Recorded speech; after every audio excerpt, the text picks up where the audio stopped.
focus on how you present your information to your client, team members, and other stakeholders. Having effective presentation skills is essential in a business environment.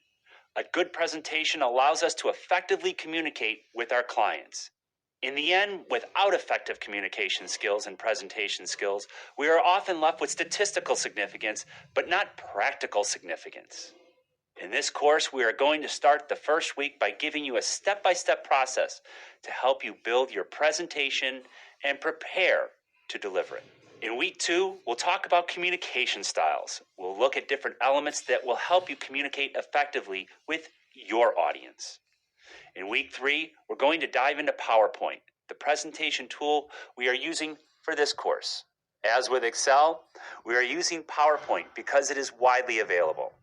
There are other excellent presentation tools, and the concepts you learn in this course will transfer to those other tools as well.